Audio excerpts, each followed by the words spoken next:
Bilang isang masipag na individual, ay halos bihira nang magkaroon ng oras ang isang tao para sa sarili. At kapag nagkaroon man tayo ng pagkakataon, ay hinahayaan natin ang ating sarili na maranasan kahit minsan sa ating buhay ang magawang bumiyahe kasama ang mga kaibigan kahit sa ilang araw man lang at magkakasamang tuklasin ng mga lugar na hindi nyo pa napupuntahan. Ngunit paano kaya kung sa inaakalang biyaheng puno ng kasiyahan ay lumiko kayo sa biyaheng patungo sa bangungot na ni minsan ay hindi nyo inakala? Sasakay ka ba? Ating tunghayan ang nakakakilabot na karanasan ni Venancio at ng ilan sa kanyang mga kaibigan nang minsang mapagpasya nilang bumiyahe at mamasyal sa isang bayan sa Western Visayas. Taong 1981. Sakali mang mapaunlak ang mabasa ang kwento ko, ay maraming salamat po, Ginoong Kalakbay. Tawagin niyo na lamang po akong Insyong, gawa ng may kahabaan ng Venancio. Sa kasalukuyan po ay malapit na akong mag-63 anyos. Ngunit ang kwento ko po ay naganap noong nasa 19 o 20 anyos pa lamang po ako. Kasagsagan ng pagiging isang kolehiyo. Sa isang kilalang universidad ako sa Kabisayan nag-aaral, kasama ng mga kaibigan kong sila Beron, Benigno, Agapito at Carmelita. Nasa pare-pareho kaming kurso at sa paaralan na lang din po kami naging magkakaibigan. Madalas po ay hilig namin ang magtungo sa mga probinsya upang dumalo ng mga kapistahan. Hindi naman po sa pagmamayabang. Subalit kahit papano po ay medyo nakakaangat din kami sa buhay dahil na rin sa kasipagan ng mga magulang ko. Bandang Hulyo po ito at wala kaming pasok ng halos 1 linggo sa hindi ko naman matandaan pang kadahilanan. Subalit dahil nga dito ay nakaisip kaming bakit hindi kaya naming subukang bumiyahe sa isang bagong ruta at tingnan kung hanggang saan kami aabot sa 3 araw na biyahe. Wala pong partikular na destinasyon. Basta kung saan lamang kami mapadpad sa loob ng 3 o 4 na araw na biyahe. Liban sa akin ay may mga sinasabi din sa buhay ang mga kaibigan ko, bukod kay Agapito na isang eskolar. Magkagayon pa man ay hindi namin ito tinignan bilang problema. Hindi namin tinaratong kaiba ang aming kaibigan. Gawa ng mahusay itong makisama at magaling sa mga diskarte sa buhay. Ang usapan ay sasakyan namin ang gagamitin at si Benigno ang magmamaneho dahil sa mas sanay siya sa kalsada. Ako naman ay marunong din magmaneho pero reserba lamang sakaling mapagod itong si Ben sa pagmamaneho.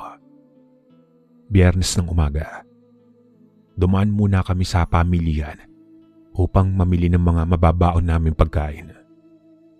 Kumpleto din naman kami sa mga kagamitang pang-camping sakaling mapadpad kami sa magandang pwesto para mag-camping.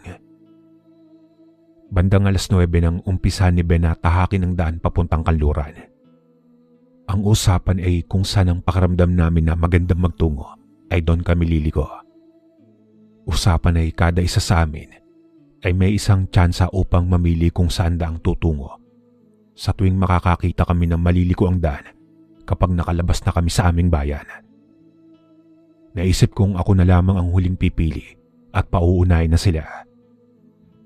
Wika pa ni Ben na kakaiba ang nasa isip namin at tila wala pa siyang alam na gumawa ng ganong katuwaan. Nauna si Ben gawa ng siya naman ang nagmamaneho.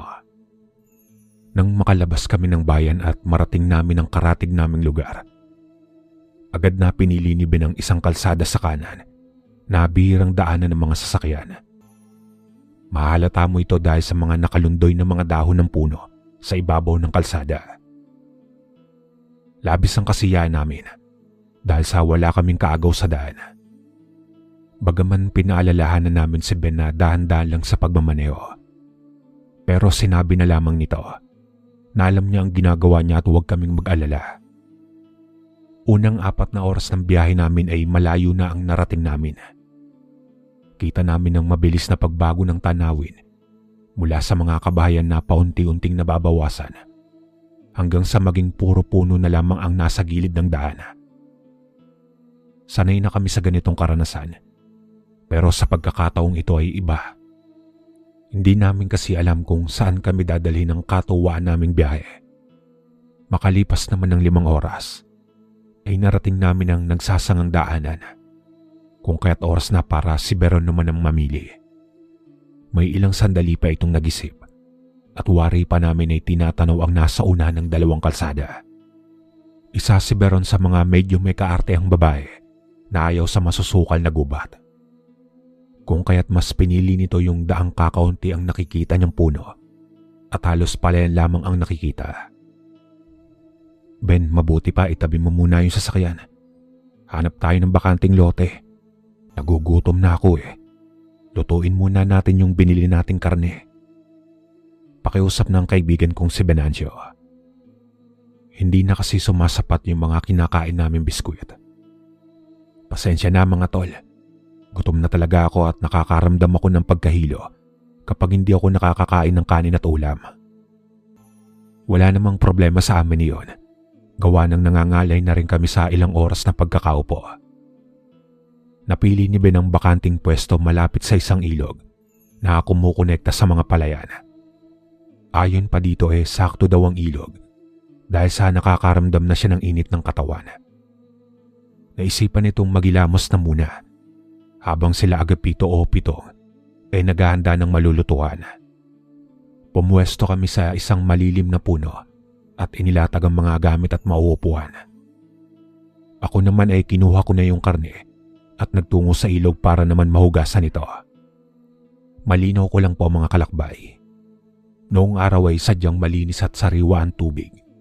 Kung kahit mainom mo pa ang tubig dito ay walang problema. Alam po yan ng mga lumaki sa probinsya at bundok. Bandang 5:00 na din po ito. Kung kaya't naisip naming siguro ay sa lugar na iyon na lang din magpalipas ng gabi at maglagay ng mga tent namin. Total ay wala namang kaming pupuntahan at hinayaan lang namin kung saan kami dadalhin ng biyaheng iyon. 6:00 nang matapos ang paghahanda ng mga pagkain at pagtayo ng mga matutulugan. Napili kong sa may malapit sa may sasakyan ilagay ang tulugan ko. Nadala na kasi ako nang minsang sa ilalim ng mayabong na puno ako naglagay. Nagising akong may ahas sa gilid ng tent ko na labis kong ikinatakot. Simula noon ay hindi na ako naglalagay pa ng tent sa may puno. Ang nakakatuwa pang parte ng pagtulog sa mga ganitong lugar ay ang mga hindi inaasang kaganapan sa gabi. Kagaya ng mga iba't ibang uri ng hayop na napapadaan, maging ng mga ibon na tila nag-uusisa sa mga nakikita nila. Ngunit ng gabing iyon ay iba po ang naranasan namin.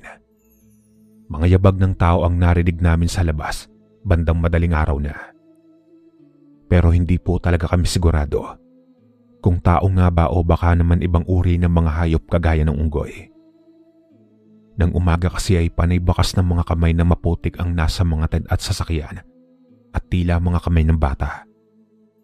Magkagayon pa man po ay pasalamat na lamang kami na walang masamang nangyari sa amin. Maaga kaming nagligpit at ibinalot ang lahat ng kalat. Nang masiguro naming malinis na ang lugar, ay muli na kami bumiyahe. Sa pagkakataong ito ay si Agapito na ang pipili ng lilikuan naming daan. Nasa 4 na oras na kami sa kalsadang iyon na wala namang kakaiba at walang bagay na kumuha ng interes namin. Isang normal na kalsada na tila nalimutan ng panahon. Sunod na pumili si Carmelita. Sa pinili niya ay madami kaming nadadaan ng mga nakalatag na palay sa daan.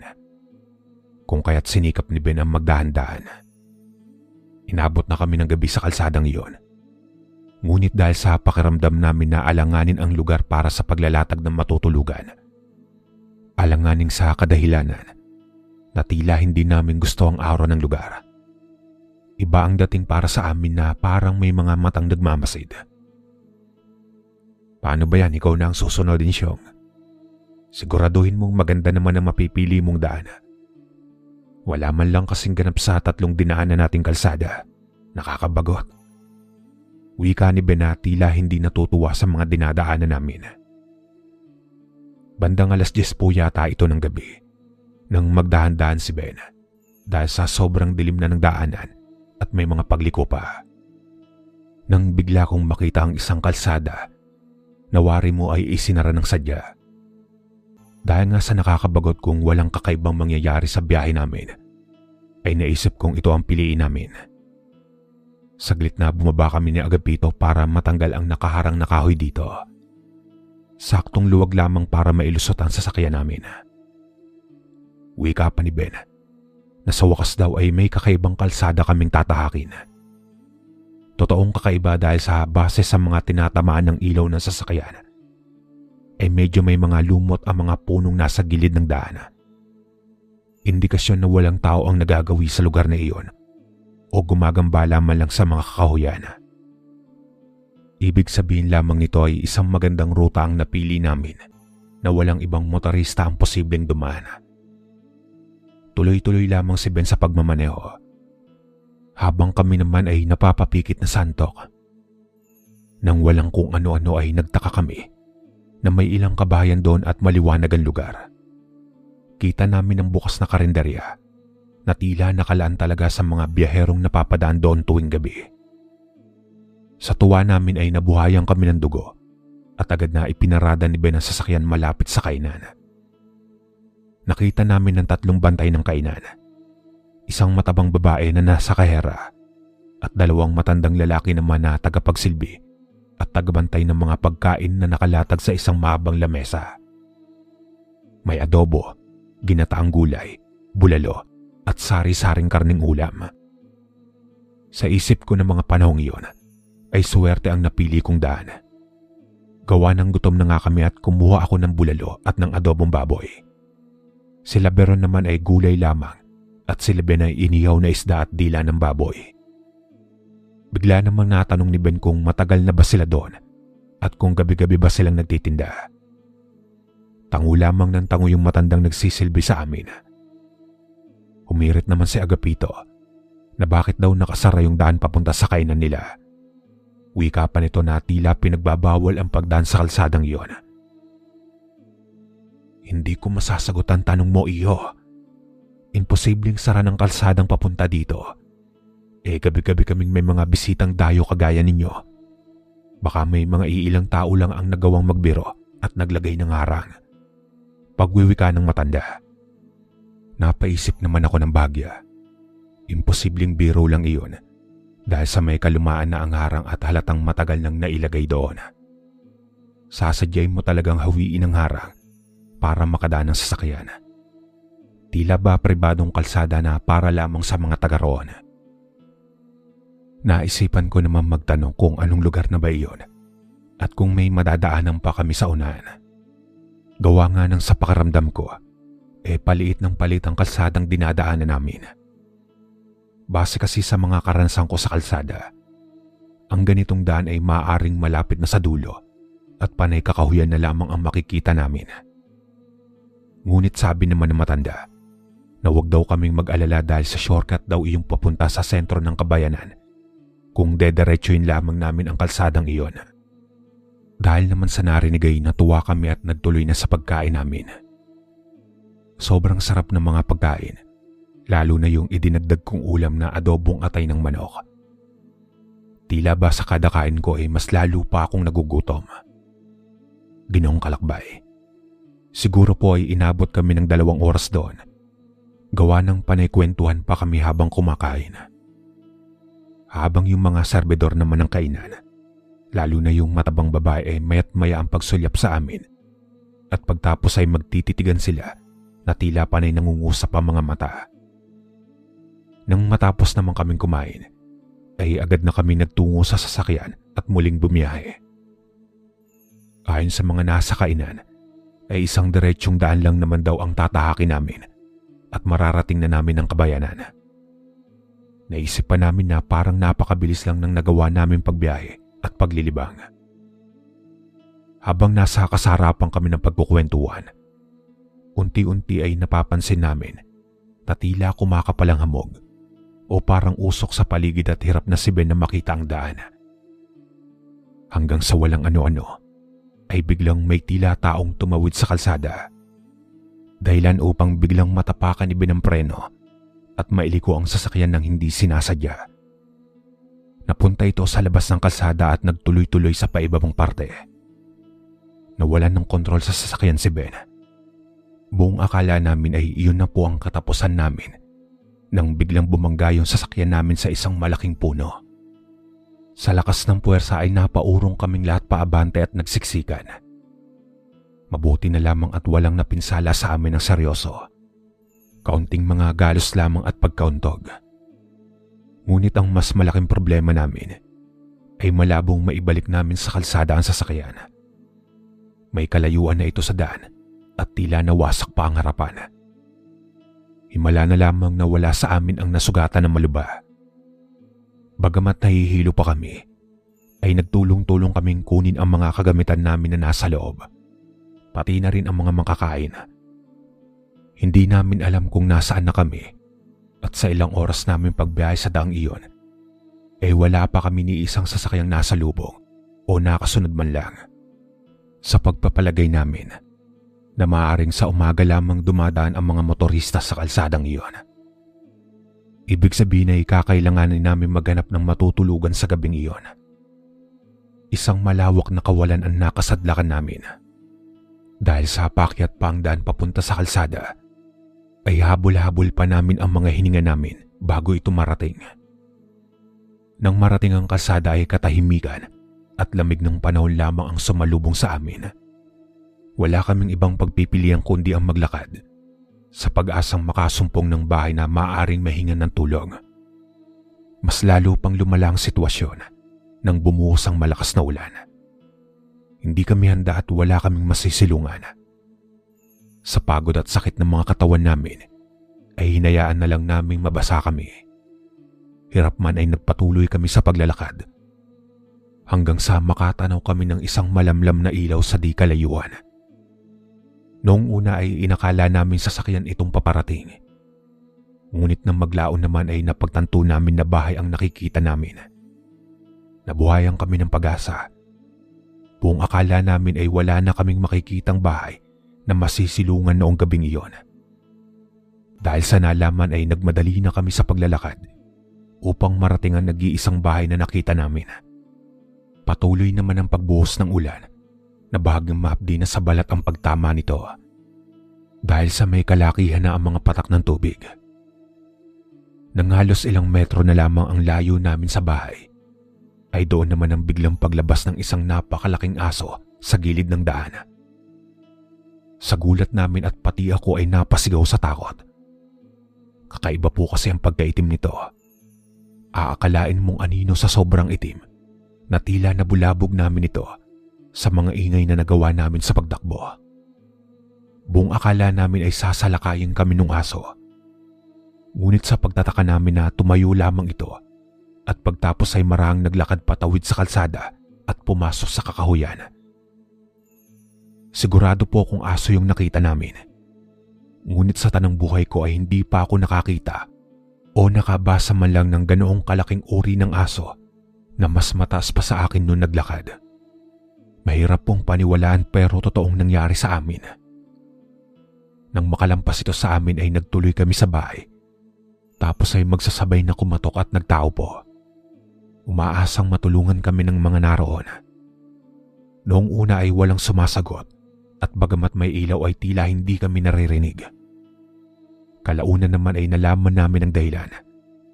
Mag-asawang matanda lamang ang naroon at tila hirap na ang mga ito makarinig. Lalo pa sa lakas ng ulan ng mga oras na iyon. Alangan ng matanda na pagbuksan kami at nakadungaw lamang sa kanilang bintana. Palipat-lipat ang mga mata nito sa aming magkakaibigan na tila pang kinikilatis kami isa-isa. Hindi po kami masasamang tao. Naaksidente po ang sinasakyan namin at wala kaming ibang nakitang bahay sa halos isang oras naming paglalakad kundi ito lamang. Nagbabaka sakali po sana kami na makasilong man lang hanggang sa tumila po ang ulan. Pagmamakaawa ko sa matanda dahil sa hindi na talaga namin kaya pa ang lamig ng ulan. Nangangatal na kami sa ginaw at tila namamanhid na sa sobrang pagkababad. Mabuti na lamang at naunawaan kami ng matanda at pinayagang sumilong sa kanilang bahay. Nanatili lamang kami sa labas nito dahil sa lahat kami ay tumutulo ang mga damit dahil sa ulan. Gawa lamang sa kawayan ang mga sahig ng bahay at nakapwesto kami sa tila balkonahe nila kung saan may isang pahabang upo ang kahoy. Nag-iisang bahay lamang ito sa kahabaan ng kalsadang iyon. Nakaramdam kami ng kapanatagan ng kalooban dahil sa wakas ay nakatakas kami sa malupit na buhos ng ulan at ginaw na dulot nito. Mabuti na lamang at hindi tinagos ng tubig ang mga dala naming backpack, kaya nagawa namin magpalit ng mga tuyong damit. Maya-maya naman ay bumalik yung matandang babae na may daladalang isang takore ng mainit na kape at inalok kaming uminom na muna upang mainitan ang sikmura namin. Ayon pa dito sa matanda na nagpakilalang Aling Estancia, ay mapalad kami at napadpad kami sa bahay nila. Wala na daw kasing iba pang bahay na makikita sa paligid at sa ilang kilometro pa ng madilim na kalsada. Ang susunod daw ay nasa Kabayanan na at nasa 3 oras pa itong lakad mula doon. Sa kabila ng pagod at kalituhan ay nagawa pa magtanong ni Ben kung hindi ba sila natatakot na sila lamang ang nakatira doon. Isa pa ay naikwento rin ni Ben na nakakita kami ng isang malaking aso sa unahan lang ng bahay nila at nagsuot sa may kakahuyan. Ayon naman kay Aling Estancia na tumanda na lamang sila doon, ay hindi pa sila nakakita ng dambuhalang aso ni minsan. Maaari daw na namalikmata lamang kami o napaglaruan ng mga engkanto sa gubat. Si Agapito naman ay napatanong kung may aswang ba doon sa kanila. Gawa ng naalala nito na minsan daw sa kanilang baryo ay may nakita ding ganoong aso. Ngunit kalaunan ay napag-alam ang aswang ito at makailang ulit na nagawa mambiktima ng mga alagang hayop. Marain namang itinanggi ng matanda ang hinala ni Agapito sa mga aswang. Ayon pa sa alin na kung mayroon man, ay matagal na daw sana silang wala doon. Habang tumatagal naman ay mas lalong tila ayaw tumigil ng ulan at mas lalo pa itong lumalakas. Nakaramdam na rin kami ng gutom at antok. Kaya naman ng mga tagpong iyon ay parang gusto ko na lamang mahiga doon sa sahig at hayaang makatulog para wala ng problema. Nang biglang nangamoy ang masarap na niluluto sa bahay. Lumabas yung lalaking asawa ni Aling Estancia at nagwika na magpahinga na muna kami at maghahanda na sila ng makakain. Alam niyo po yung pakiramdam na bigla akong naglaway sa gutom. Tapos ay parang gusto ko nang puntahan sa kusina yung matanda. Samantala si Beron naman ay biglang inatake ng hika, kaya't inalalayan ito ni Carmelita upang kumalma. Ganito kasi ang nangyayari sa kanya sa tuwing matataranta ito at natatakot ng sobra. Sanay naman na si Carmelita kung paanong pakakalmahin ang kaibigan namin. Kung kaya't pinabayaan na namin ito. Mga ilang minuto pa nga ay lumabas na si Aling Estancia. Dala ang isang palayok ng tila sa pakiwari ko ay humba. Sa takam ay tinulungan ko na ito. Dahil sa wala silang lamesa, lahat ng pagkain at plato ay nasa may sahig na kawayan. Ganito ang tradisyonal na bahay ng mga Pinoy noong araw. Nauna na akong sumandok ng umuusok na kanin at kinuha ang pinakamalaking hiwa ng humba sa palayok. Napakasarap na halos matunaw na sa bibig ang lambot ng karne na manamis-namis at maasim na lasa nito. Dagdag mo pa ang napakabongong halimuyak ng kanin na tila pinatungan ng dahon ng pandan. Sinulit ko po ang gabing iyon at siniguradong makakakain hanggat sa kasya sa tiyan ko. Bihira akong makatikim ng ganong kasarap at kalambot na karne sa tanang buhay ko. Nang matapos ay saka ko lamang napansin na tila hindi man lang kumain yung dalawang matanda. Nagwika lamang yung lalaki na kumain lang kami ng kumain at mamaya ay sila naman ang kakain. Nangiti lamang yung dalawang matanda at tila libang na pagmasdan sa pagkain sila Ben. Habang ako ay napuno na ang tiyan at nag-unat-unat saglit para matunawan. Nawala na din ang ginaw na nararamdaman namin noong bagong dating kami dito sa bahay. Marahil na din siguro ay sa karneng nakain namin. Pero lingid sa kaalaman ko na nung mga panahong abala kami sa pagkain, Itong si Agapito naman ay pasimpleng hindi pala kumain man lang. Panay lamang ang inom ng tubig mula sa kanyang lalagyan. Nang pumasok yung dalawang matanda upang iligpit yung mga pinagkainan namin, ay bigla kong nilapitan ni Agapito. "Insyong, kanina ko pa gustong lumapit sa iyo eh. Wala ka bang napapansin doon sa dalawang matanda? Kanina pa kasi tayong tinitignan isa-isa. At saka naisip mo ba kung saan nanggaling yung karning kinain ninyo? Wala naman silang frigider sa kusina nila at duda pa ako wala silang kuryente. Bilin kasi palagi ng lolo ko na huwag basta-basta kumain sa mga lugar na hindi ako pamilyar. Mahirap na, baka lasunin tayo ng mga yan." May pagdududang wika ni Agapito. Inamin din itong kahit noong nasa karinderya kami hindi siya tumikim ng mga pagkain nasa hapag. Sinabihan ko naman ito na kumalma lamang at labis siya nag-iisip ng mga bagay na hindi naman dapat inaalala pa. Isa pa napakabuti sa amin ng mag-asawa para pagdudahan ng ganoon.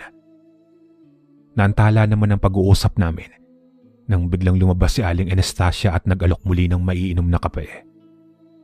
Maging kape nila ay napakasarap at may kakaibang linamnam na gumuguhit sa lalamunan.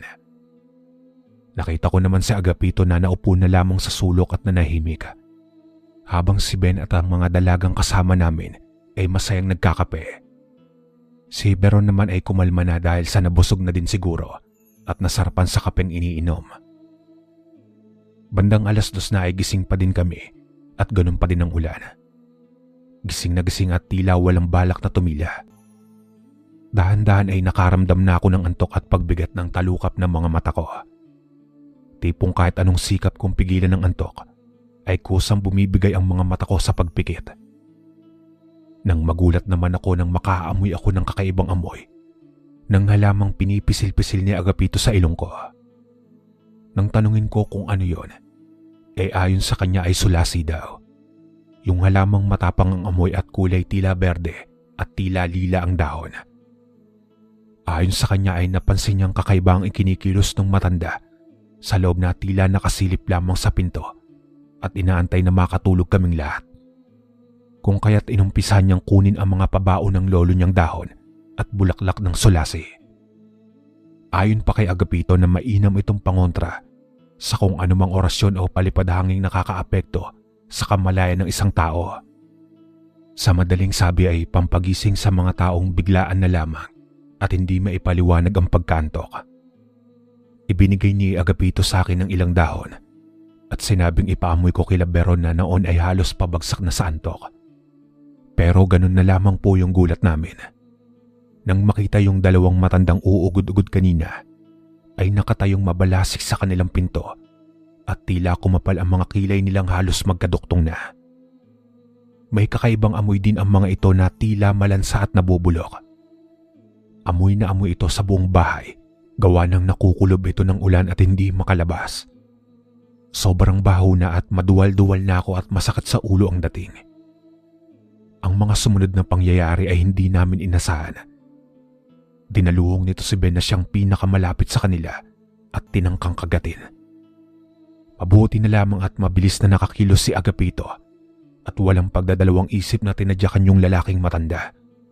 Dito na kami nagsigawan at nagsabi itong si Agapito na tumakbo na kami dahil aswang ang dalawang matandang natuluyan namin. Hindi namin alam kung saan tutungo at kung makakatakas ba kami sa mga ito.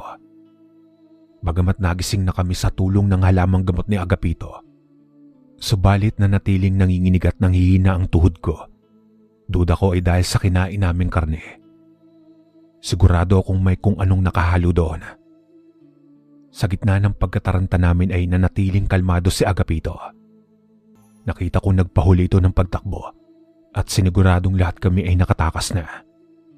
Pagtapos ay may ibinato itong kung ano sa bahay ng matanda na bigla namang umusok ng mabasa ito ng tubig. Sa bawat segundong lumilipas ay may mga bago akong nalalaman sa katauhan ni Agapito. Napansin kong biyasa siya at alam kung paanong kokontrahin yung mga aswang. Sinabihan lamang kami nito na magtuloy sa pagtakbo hanggang sa magawa naming makalayo sa bahay ng matatanda. Nakikita naming sumusunod ang mga ito at aakalain mo pa na hindi matanda dahil sa liksi nito sa pagtakbo. habang si Agapito ay nanatiling nasa hulihan. May kung ano itong kinuha sa kanyang backpack. Hanggang sa makita kong may kwintas itong isinuot at singsing na nilagay sa kanyang hintuturo. Matapos iyon ay may mga kataga itong inuusal ng paulit-ulit habang mayat maya ang paglingon sa kanyang likuran. Nang tila natapos ito sa mga inuusal ay bigla itong huminto at lumuhod upang dumukot ng lupa sa kinatatayuan niya. Hindi ko po alam kung para saan yun. Subalit nagawa nitong matawag ang atensyon ng dalawang matanda at biglang tila napatras ang mga ito at ang mas nakakagulat pa, tila natakot ito kay Agapito. Aakalain mo na ibang nilalang ang nakikita ng dalawang matanda nang dahil sa hindi direktang makatingin kay Agapito ang dalawa, kundi nakatingala ang mga ito, sabay ng pagkaripas nitong pabalik sa kanilang bahay. Dito na nagwika si Agapito na pansamantala ay ligtas na kami ngunit kailangan namin makahingi ng tulong dahil sa malaki ang posibilidad na bumalik ito at ang mas nakakatakot pa ay kapag bumalik itong may mga kasama na. Sa kabutihang palad naman po ay nakasumpong kami ng mga kabayan. Ibig sabihin ay nagsinungaling sa amin yung dalawang matanda nang sabihin nilang wala ng ibang bahay doon.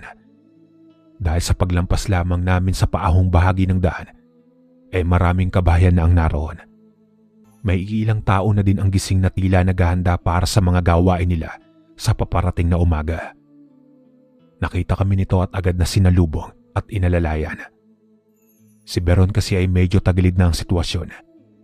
Nanginginig na ang katawan at tila hihimatay na. Maging ako ay tila umiikot na ang paningin at nanghihina na. Subalit nilalabanan ko lamang. Ayaw kong pakampante sa mga taong naroon. Baka pareho lang din sila ng dalawang matanda na nagtangkang biktimahin kami.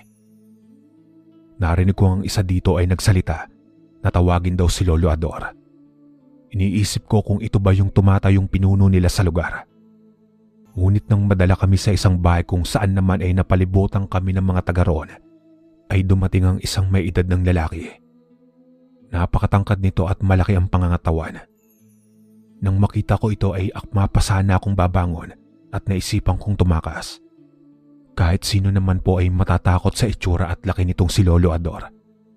Subalit pinakalma ko nito at sinabing isa siyang albularyo. Noong dumating pa lamang pala kami ay alam na ng mga taga roon na nabiktima kami ng mga aswang. Labis-labis po ang pasasalamat namin sa baryong iyon. Bagamat dayo kami at hindi nila kakilala, ay bukas palad nila kaming tinulungan at ginamot. Ipinasuka sa amin ni Lolo Ador yung mga nakain namin sa bahay ng dalawang matanda. May ipinainom pa sa aming gamot at bigla na lamang kaming nagsuka ng nagsuka. Si Agapito naman ay abala sa pag-asiste sa matanda. Noon ko lamang nakita si Agapito ng ganoon. Tila alam na alam niya ang gagawin ng matanda at maging ang mga ipinapaabot nitong mga halamang gamot. Nang makita kong kalmado si Agapito at tila pinagkakatiwalaan niya si Lolo Ador, ay saka pa lamang ako napanatag at hinayaan ko ang sarili kong makatulog. Nagising po kung wala ng ulan sa labas.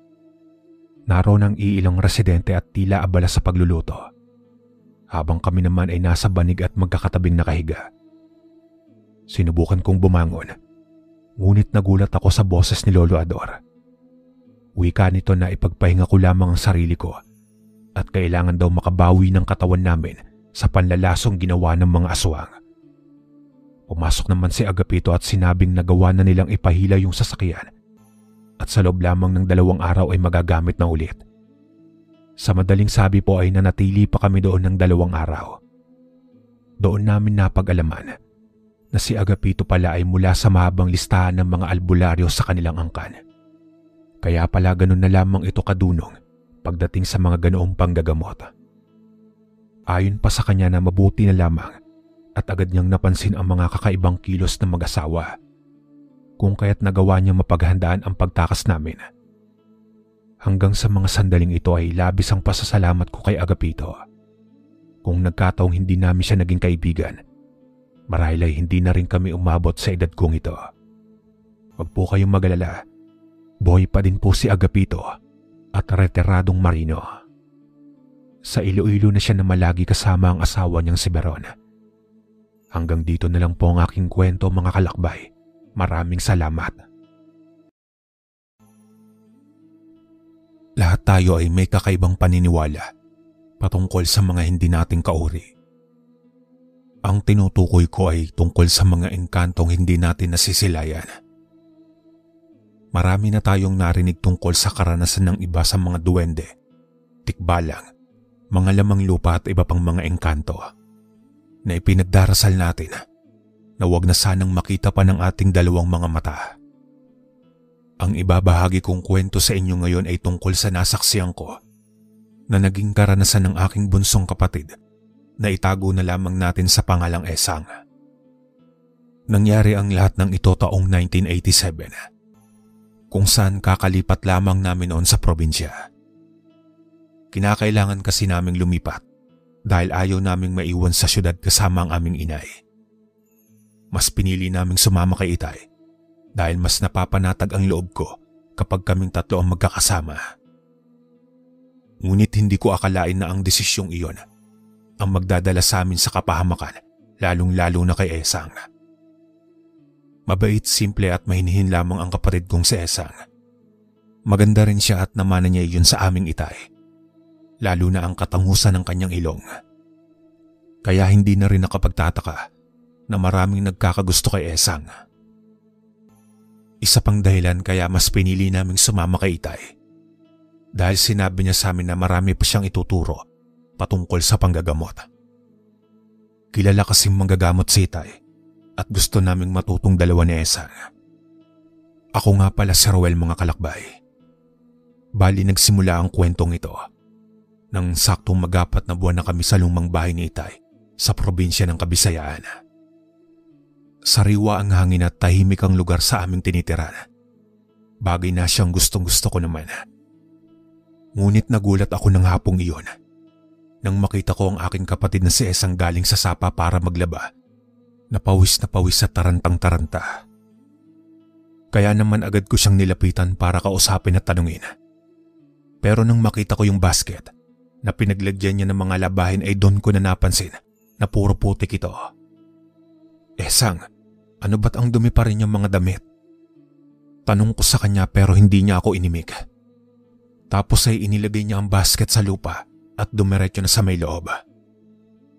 Ang ginawa ko ay kinuha ko na lamang ito. Tapos ay dinala ko papuntang sapa para muling labahan. Wala namang ibang tao sa sapang iyon dahil kami lamang ang bahay na malapit doon. Medyo nasa bundok din kasi ang bahay namin at wala kaming kapitbahay kaya solong-solo namin ang sapa. Noong una hindi ko na masyadong pinansin ang pag-iba ng kilos ng aking kapatid. Pero nang makauwi si Itay mula sa taniman ay siya na ang nakapansin kay Esang. Ruel, saan ba galing ang kapatid mo kanina? Tanong sa akin ni Itay na agad ko ring sinagot. Duda ko'y naengkanto siya. Engkanto po, Itay. Kinabahan ako sa naging tura ni Itay sa akin. Kaya agad namang nabaling ang paningin ko sa aking kapatid na nooy nakaupo lamang sa isang sulok at malayo ang tingin sa labas ng aming munting tahanan. Hindi naman nabago sa akin ang mga engkanto at mga lamang lupa dahil base na rin sa mga kwento sa amin ni Itay. Magmula pa nung bata siya hanggang ngayon ay wala pa rin nagbago. Hindi raw kasi natin nakikita ang mga elementong ito at kapag daw may nakursunadaan silang kauri nating mga tao ay sobrang delikado. Kaya noong sabihin sa akin ni Itay na tuturuan niya kami ni Esang kung paano manggamot ay natuwa ako. Gusto kong sumunod sa yapak ng aking ama sa hindi maipaliwanag na dahilan. Kung ganoon po, Itay, kailangan po pala nating bantay ng maigi si Esang. Simula po kasi nung pumunta siya sa may sapa ay ganyan na po siya. Wika ko sa aking ama. Ruel anak, hanggat maaari kapag wala ako dito sa bahay, ay siguraduhin mong nasa kanya ang buong atensyon mo. May mga ituturo din ako sa iyo tungkol sa panggagamot. Para kapag hindi ko napagtagumpayan ng lahat, nandyan ka pa rin para protektahan ng iyong kapatid. Wika ng aking ama. Sa muli ay tinignan ko ang aking kapatid. Kung noon kasi ay may pag-aalinlangan pa sa aking isipan, Pero ng mga oras na iyon ay sigurado na ako. Kung ito lamang ang tanging paraan para maprotektahan ko ang mga mahal ko sa buhay, ay handa ako. Tinuruan ako ni Itay sa talentong mayroon siya. Samantalang itinuon ko rin ang buong atensyon ko sa pagbabasa ng aklat at paggawa ng mga gamot na nagmula sa iba't ibang klase ng dahon. Araw-araw ay hinaasa ko ang aking sarili at kahit wala si Itay sa bahay, ay panay pa rin ang pag-ensayo ko. Ganun ko kagustong maprotektahan ng aking kapatid laban sa engkantong gusto siyang kunin sa amin. Ngunit ang hindi ko makakalimutan na nangyari ay nang maalimpungatan ako isang gabi mula sa mahimbing kong pagkakatulog at nakita ko si Esang na lumabas ng bahay. Nang mga sandaling iyon ay hindi ko na ginising si Itay at ako na lamang ang nagpasya na sundan ng aking kapatid sa labas. Nakita ko na dire-diretso lamang ang lakad niya. Kung saan siya pupunta ay wala rin akong ideya. Basta't kung saan naapak ang kanyang mga paa, ay iyon din ang direksyon na sinusundan ko. Hindi ko na rin mawari kung gaano na kami kalayo sa bahay. Hindi ako pamilyar sa lugar at ang tanging ilaw na nagmumula sa sinag ng buwan ang siyang tanging nagbibigay ng liwanag sa buong paligid. Kinikilabutan ako noon dahil kahit alam kong walang mga bahay doon, ay may naririnig akong mga alulong ng aso. Ruel anak, Ruel. Natigil ako sa paglalakad at agad na napalingon nang marinig ko ang boses ni Itay. Hindi naman ako nagkamali dahil siya nga ang naroon. Tinanong ko naman ang aking ama kung bakit niya ako pinatigil. Ngunit nagimbal ako sa naging sagot niya sa akin. Natural anak, naglalakad ka kasi mag-isa. Saan ka ba pupunta? Kanina pa ako tawag ng tawag sa pangalan mo pero hindi mo ako nililingon. Nang marinig ko ang mga sinabing iyon ng aking ama, ay talagang nangunot ang aking noo. Muli akong napatingin sa aking harapan at doon ko napagtanto na nasa may sapa na kami. Ang sapa kung saan kami naliligo at naglalaba. Tinignan ko si Itay ng seryoso pero hindi na ako nagsalita pa. Inakbayan niya ako pauwi ng bahay at nakapagtataka ay sobrang lapit lang ng sapa sa bahay namin. Mga 20 hakbang lang. Pero ang tanda ko'y nasa kalahating oras na ako naglalakad. Papunta sa lugar na hindi ko alam kung saan. Basta't ang alam ko lamang rin ay sinusundan ko sa Esang. Pagdating namin sa bahay ay pinainom ako ni Itay ng tubig. May sinasabi pa siya sa akin. Pero para akong walang naririnig ng mga sandaling iyon. Nagawa ko ring silipin ng aking kapatid sa kanyang silid. Pero bigla akong nakaramdam ng kakaibang kaba nang makita ko siya na mahimbing lamang na natutulog.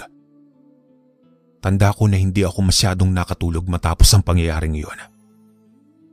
Hindi ko alam kung totoo ba talaga ang nangyari o isa lamang panaginip. Panaginip na parang totoo. Kinabukasan ay hindi pinalipas ni Itay ang araw na hindi nagtatanong sa akin. Wala naman akong maitago sa kanya. Dahil kahit hindi ko pa ibuka ang aking bibig, ay alam niya na ang aking sasabihin. Kaya wala na rin akong nagawa kundi ang sabihin sa kanya ang totoong nangyari ng gabing iyon. Kita ko sa mukha ni Itay na hindi man lang siya nabigla. Marahil ay alam niya na agad ang totoo kahit wala pa akong ikinukwento. Hindi na maganda ang pakiramdam ko dito, Ruel. Matapos si Esang ay ikaw naman ang sinusubukan niyang linlangin. Ano pong ibig mong sabihin, Itay? Kukunin niya rin po ba ako?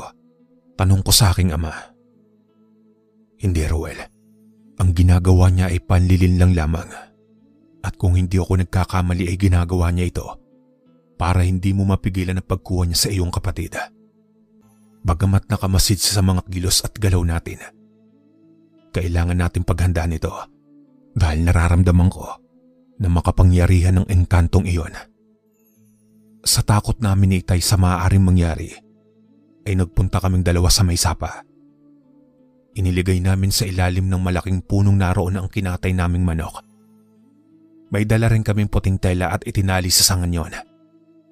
Sinabi pa sa akin ni Itay na kapag naging itim daw ang telang iiwanan namin ngayon, nangangahulugan lamang iyon na hindi ito pumapayag sa handog namin kapalit ang kalayaan ng aking kapatid. Pero kapag puti pa rin daw ito kinabukasan, ay tinatanggap nito ang handog namin. Ako ang klase ng tao na naniniwala sa mga kakaibang elemento. Pero ang pag-aalay ng kinatay na manok o kahit anumang hayop para ihandog ay hindi ko masyadong pinaniniwalaan. Marahil ay wala pa kasi ako nasasaksihan na ganoon.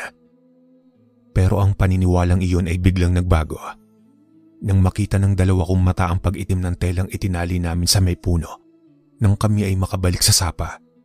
At doon na rin nagsimulang manindig ang aking balahibo na ngayon ay naninindig pa rin habang ikinukwento ko ito sa inyo. Kasabay nga ng aming nakita ay ang malakas na pagsigaw rin ni Esang na umabot hanggang sapa. Kitang-kita pa ng dalawa kong mata ang agarang pagtakbo ni Itay pabalik sa bahay. Habang ako'y parang may nakahawak sa dalawa kong paa dahil hindi ako makagalaw noon. Nanginginig ang aking buong katawan at pinagpapawisan ako ng gusto. Tanda kong bumalik lamang ako sa realidad nang hatakin ako ni Itay. Binalikan niya pala ako dahil nakita niyang hindi daw ako makagalaw at puting-puti na ang dalawa kong mata. Tinakbo namin ang bahay ng mga sandaling iyon habang hindi pa rin ako binibitawan ni Itay. Pagdating namin parehas sa bahay ay nakita namin si Esang na nakahiga na sa sahig at puting-puti na rin ang dalawang mata habang nanginginig ang buong katawan. Lahat ng dasal ay ginawa agad ni Itay at ang mga dati niya pang ginagawa na orasyon bilang isang manggagamot. Kinuha niya ang isang garapon na may lamang dahon. Hindi ko maalala ang tawag ni Itay sa gamot na iyon basta't kahawig siya ng lana. Ipinahid niya iyon sa buong katawan ni Esang at kada pahid niya ay may kaakibat na dasal.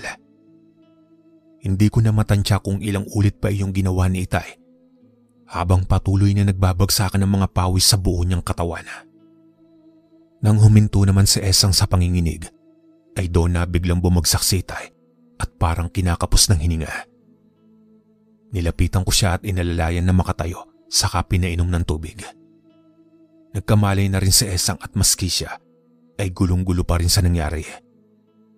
Hindi na rin kami masyadong nagsalita pa at nagyakapan na lamang kaming tatlo.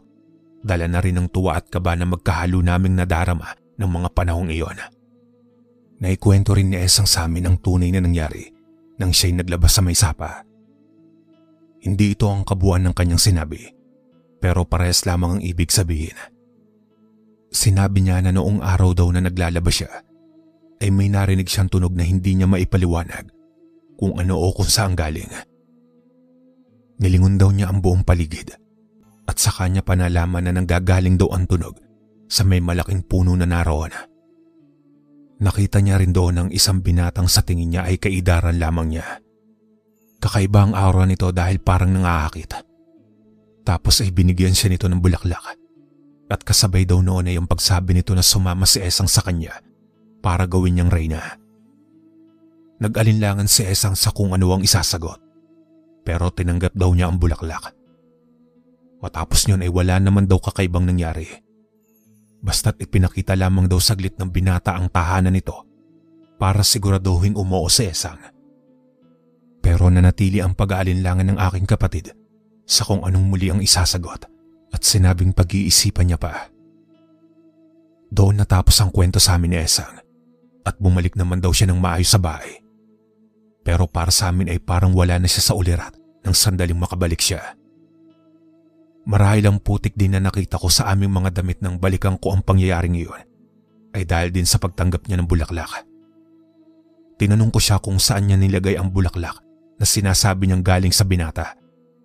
Naduda namin ni Itay ay siyang hari ng mga engkanto. Sinabi naman ni Esang sa amin kung saan niya nilagay ang bulaklak. Tapos ay sinunog kagad iyon ni Itay na may kasamang dasal. Simula noon kung tama pa rin ang aking pagkakatanda, ay wala nang kakaibang nangyari sa aming tatlo. Wala naman akong hinangad kundi matapos lamang ang kababalagan sa mundong aming kinatatayuan. Ngunit ang lahat ay isang maling akala lamang pala. Dahil hanggang ngayon ay hindi pa rin maalis sa aking isipan ang nangyari nang minsang maalimpungatan akong muli at imbis na uminom ng tubig, ay naisip ko pang tignan si Esang sa kanyang silid. Nang makasigurong maayos naman siyang natutulog, ay si Itay naman ang aking tinignan. Noong una ay wala naman akong ibang napansin, Maliban na lang sa natutulog rin siya. Pero nang akma na sana akong aalis, ay saka pa nabaling ang aking atensyon sa paa ni Itay. May bahid ng putik ang kanyang dalawang paa na para bang galing siya sa labas. Maputi kasi ng panahong iyon dahil sunod-sunod ang pagulan at hindi rin mahilig magsuot ng tsinelas si Itay kapag siya'y umaalis o pumupunta sa taniman. Ngunit hindi ko na ginising pa si Itay. Pero bigla akong natigilan na marinig ko ang kanyang boses. Ruel, mahina ang pagkakasambit ni Itay pero ramdam ko ang panginginig ng kanyang boses. Itay, may problema po ba? Tanong ko agad sa kanya. Anak, sinilip mo ba si Esang? Kumusta siya? Wika ng aking ama. Maayos naman po si Esang, Itay. San po ba kayo galing at bakit madumi po ang paa ninyo? Ngunit imbis na sagutin ang katanungan kong iyon, ay mas pinili niyang ibahin ang usapan. Ruel, ngayon pa lang ay dapat na tayong maging handa. Pag-aralan mong mabuti at isaisip mo ang itinuro ko sa iyo. Kailangan kita dahil hindi ko ito kayang mag-isa. Hindi tayo dapat magsaya dahil hindi pa tayo wagi sa laban sa hari ng mga engkanto. Hindi siya papayag na hindi niya makuha ang gusto niya. At kung hindi niya man nakuha si Esang, ay tiyak kong iba ang kukunin niya. Ano pong ibig ninyong sabihin, Itay? Isa po sa atin ang kukunin. Hindi ko pa masabi, Roel. Huwag mong hayaang bumaba ang pader na pilit nating itinatayo. Kailangan nating maging alisto. Pwede niyang balikan si Esang. Muntikan pa akong malagutan ng hininga nang sinubukan kong pabalikin si Esang sa tunay na mundo. Malakas ang hari ng mga engkanto at hindi siya basta-bastang kalaban. Kaya gagawin ko ang lahat para maprotektahan kayo ni Esang. Iyon din ang gawin mo sa sarili mo, Roel, anak. Kahit huwag mo na akong alalahanin. Lumabas ako ngayon lang at sinubukan kong kausapin ang hari ng mga engkanto. Wika ng aking ama. Itay, hindi ba't delikado po ang ginawa mo? Tugon ko sa aking ama. Hindi uso ang salitang delikado kapag pumasok ka sa ganitong buhay, Roel. Ito na ang buhay ko at kahit sa aking huling hininga, ay gagawin ko pa rin ang lahat para maprotektahan ang aking mga mahal sa buhay. Yun ang mga sinabi ni Itay na talagang tumatak sa aking isipan at magpahanggang ngayon ay hindi ko pa rin makalimutan.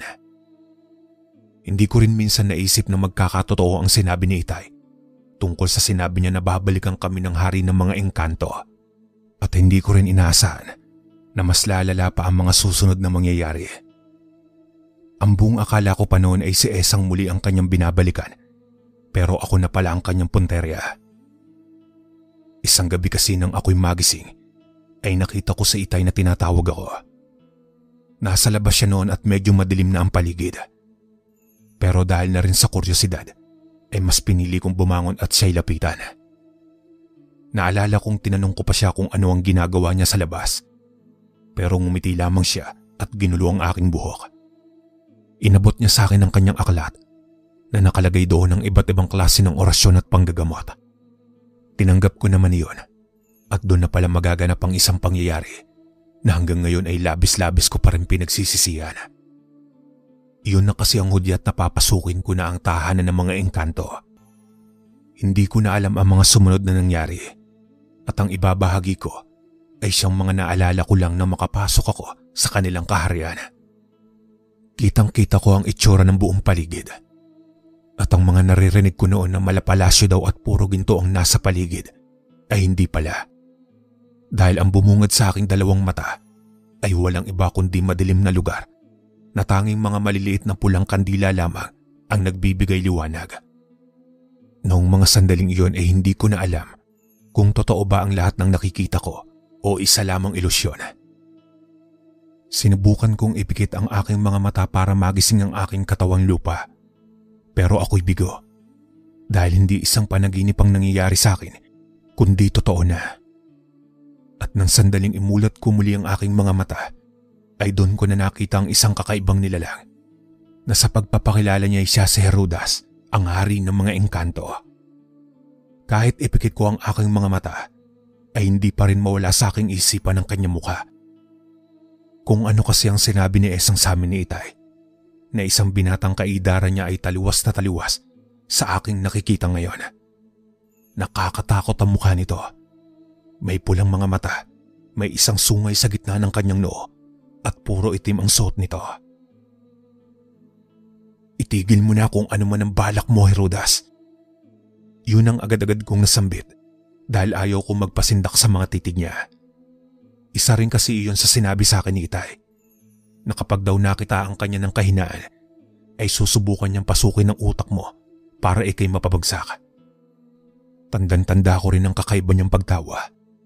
Tapos ay tinitigan niya ako habang nanlilisik ang kanyang mga mata at nagwika ng, "Titigil lamang ako kapag nakuha ko na ang aking reyna." Wika ni Herodas. Hindi mo siya magiging reyna. Tao siya at magkaiba ang mundo na ginagalawan ninyo. Tugon ko naman dito, "Huwag kang hangal, binata. Muntik ko na siyang makuha noon. At sa ayaw at sa gusto mo, makukuha ko na siya ngayon kaya't huwag ka nang makialam. Makikialam ako dahil kapatid ko ang balak mong kuhanin. Lalabanan kita, Herodas.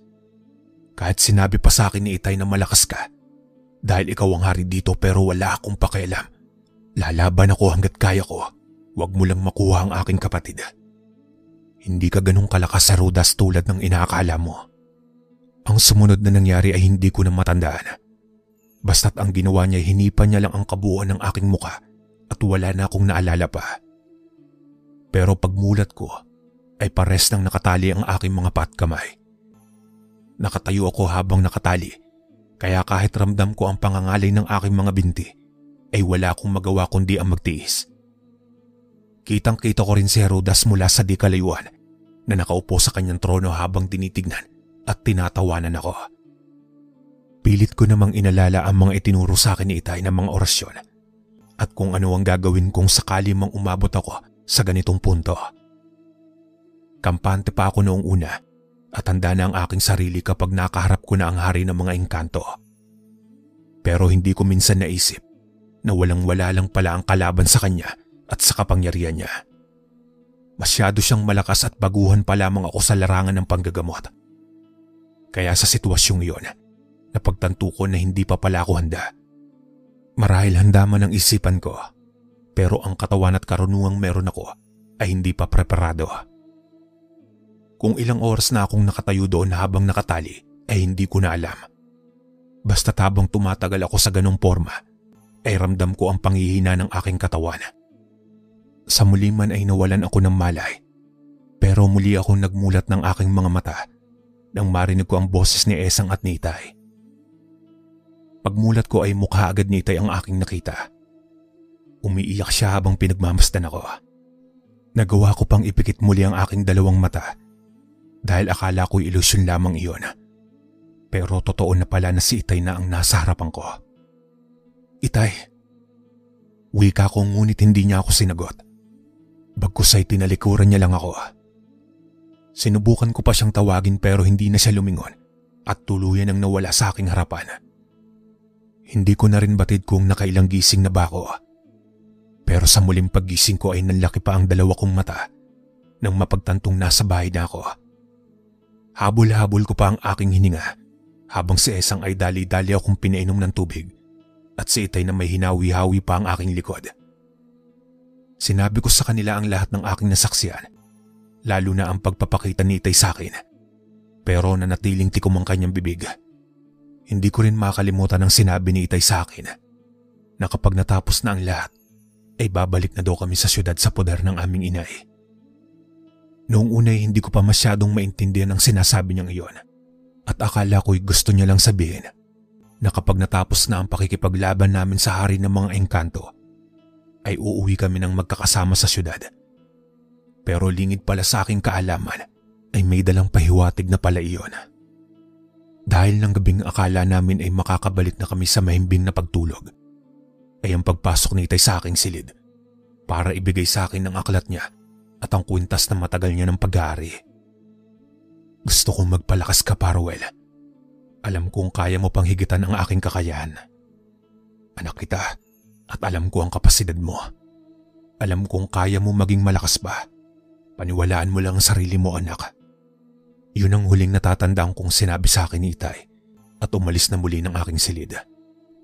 Hindi ko na rin siya naisipan pang sundan dahil hindi ko naman akalain na iyon na pala ang huli naming pagkikita at iyon na pala ang huling pagkakataon na magkakausap kaming muli. Bigla na lamang kasi siyang nawala nang hindi namin alam kung saan siya nagpunta. Pero duda ko at pati na rin ni Esang na isinakripisyo niya ang sarili para lamang maprotektahan kami. Hindi man kami sigurado na iyon nga ang nangyari. Pero posible lalo na tandang-tanda ko pa ang sinabi sa akin ni tatay nung minsan nag-usap kami ng masinsinan na gagawin niya ang lahat para lamang protektahan ang mga mahal niya sa buhay. Pero hindi ko sinunod ang utos ni Itay na bumalik ako sa syudad sa mismong poder ni Inay. Si Esang lamang ang aking pinabalik dahil gusto kong manatili dito sa lumang bahay ni Itay para magpalakas. Naniniwala kasi ako na kung totoo man ang hinala ko na nakuha ng hari ng engkanto si Itay ay plano ko siyang sagipin. Pero mukhang hindi pa ako ganong kalakas dahil hanggang ngayon na ilang taon na ang lumipas ay isang malaking palaisipan pa rin sa akin ang pagkawala niya. Subalit dahil na rin sa utos at mga salita niya na patuloy kong naririnig sa aking sistema ay ipinagpatuloy ko ang talentong ipinamana niya sa akin at ngayon ngay isa na akong ganap na manggagamot. Hindi rin minsan nawala sa isipan ko ang tungkol kay Itay. Marami pa rin sumasagi sa isipan ko na maaaring pwedeng nangyari sa kanya noon. Pero sa huli mas pinili kong matuto sa karanasang iyon. Natuto rin akong mas protektahan ang mga mahal ko sa buhay. At ang tungkol naman kay Itay, matagal na panahon na ang lumipas nang huli ko siyang makausap. Pero nanatili sa aking puso't isipan ang mga salita at pangaral niya na aking dadalhin habang ako'y nabubuhay. Hanggang dito na lang po ang aking kwento mga kalakbay. Maraming salamat.